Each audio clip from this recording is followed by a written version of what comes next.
months, I'll be delivering babies. First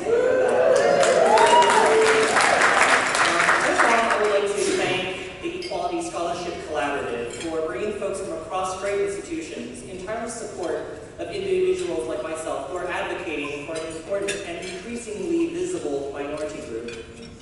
Tonight, I speak as an openly gay, first-generation Poisanese American who was born and raised in the land of Mahjong parlors and fortune cookie factories. You don't recognize that, that's Chinatown right here. And now medical school, yeah, so medical school isn't cheap, as we all know, and neither is living in San Francisco or living in California for that matter. And limited financial resources pose a very real and significant barrier for young people who are seeking a higher education. And this obstacle also exacerbates the ongoing struggles of being a proud member of the LGBT community, where it is not okay to be gay. So along with hard work, perseverance, and love, such cherished acts of philanthropy that we see today from equality are what makes it possible for someone like me to continue my work, my mission, and my purpose. And if you think that's corny, wait more. So a little bit about my work. My interest and service for the LGBT community began in college when I launched a study to look at physician attitudes towards LGBT people because I wanted to learn and contribute more to my community.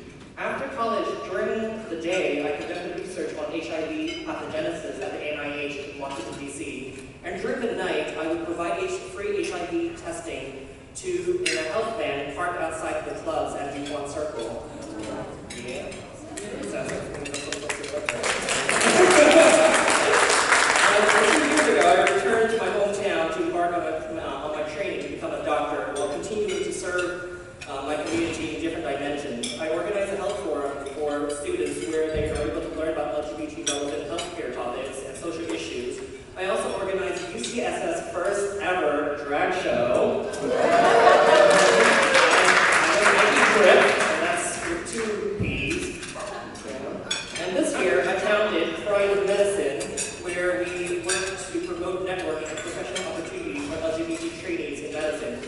Because having increased knowledge and representation of providers who have lived through the experience of being gay firsthand, that's, I believe, the first critical step towards delivering culturally competent, evidence-based healthcare to a growing population that deserves our attention and respect.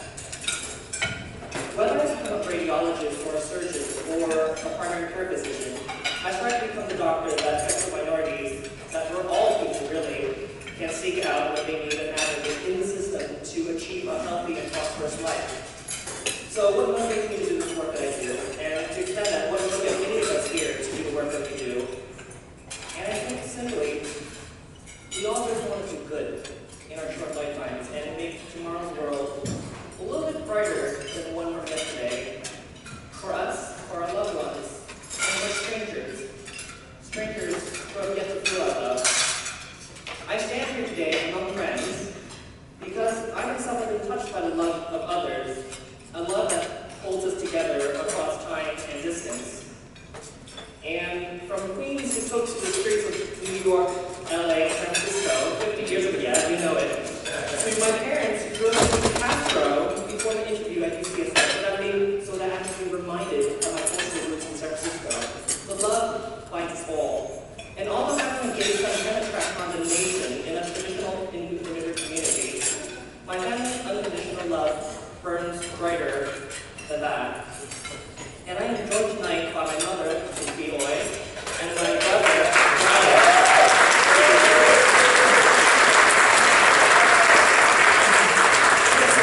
all the way, and I would like to thank him for that. And finally, again, equality's gift will greatly impact my education, my family, and my future patients.